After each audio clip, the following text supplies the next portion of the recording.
मगर एक बच्चे को धूमकेतु से जरा भी डर नहीं लगा।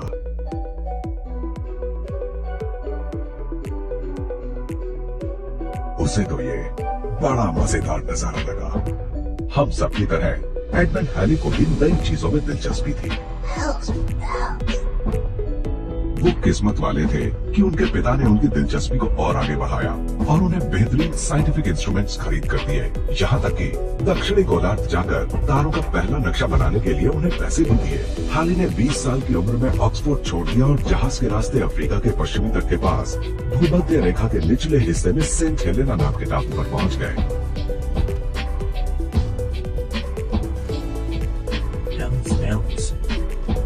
मुश्किल ये हुई कि किसी ने हैली को बताया ही नहीं था कि सेंट हेलेना का मौसम आमतौर पर खराब ही रहता है। पूरा नक्शा बनाने लायक दक्षिणी गोलार्ध के तारे देखने में उन्हें पूरे 12 महीने लग गए।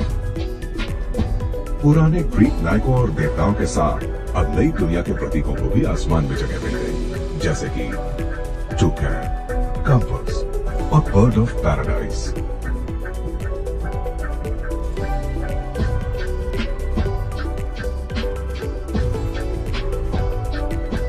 जब हैली दक्षिणी गोलार्ध के आसमान का नक्शा लेकर वापस लौटे तो एक सनसनी फैल गई। अब कारोबारी और खोजबीन करने वाले तारों की मदद से दुनिया में कहीं भी रास्ता ढूंढ सकते थे।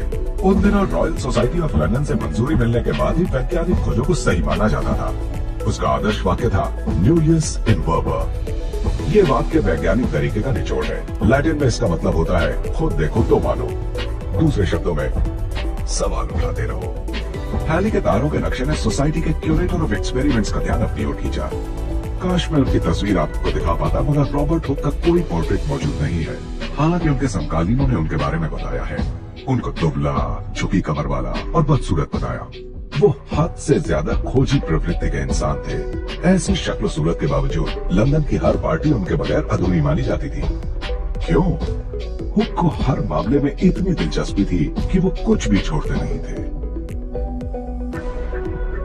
हुक ने एक छोटे से कॉस्मोस की खोज की थी और हम अब भी इसे उन्हीं के दिए नाम से जानते हैं, द सेल। हुक ने सेल की खोज कॉर्क के एक टुकड़े को अपने ही इजाद किए कंपाउंड माइक्रोस्कोप के जरिए देखकर की थी।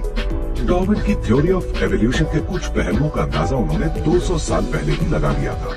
हुक ने टेलीस्कोप को भी बेहतर बना दिया था। एस्ट्रोनॉमिकल बॉडीज को देखकर उन्होंने जो ड्राइंग्स बनाई वो उनकी पारखी नजर की ही मिसाल है। सन 1666 की जबरदस्त आग में जब सेंट्रल लंदन तबाह हो गया तो हुक ने आर्किटेक्ट क्रिस्टोफर रेंट के साथ मिलकर शहर को दोबारा डिजाइन करके बसाया। हुक अपने जमाने के सबसे बड़े एक्सपेरिमेंटलिस्ट थे। कॉइल्ड स्प्रिंग्स की मदद से उन्होंने लॉ ऑफ इलास्टिसिटी की खोज की, जिसे आज हुक्स लॉ के नाम से जाना जाता है। उन्होंने एयर पंप में सुधार किया, जो उस जमाने में बहुत बड़ी टेक्नोलॉजी थी, और उसकी मदद से सांस लेने और आवाज से जुड़े प्रयोग किए।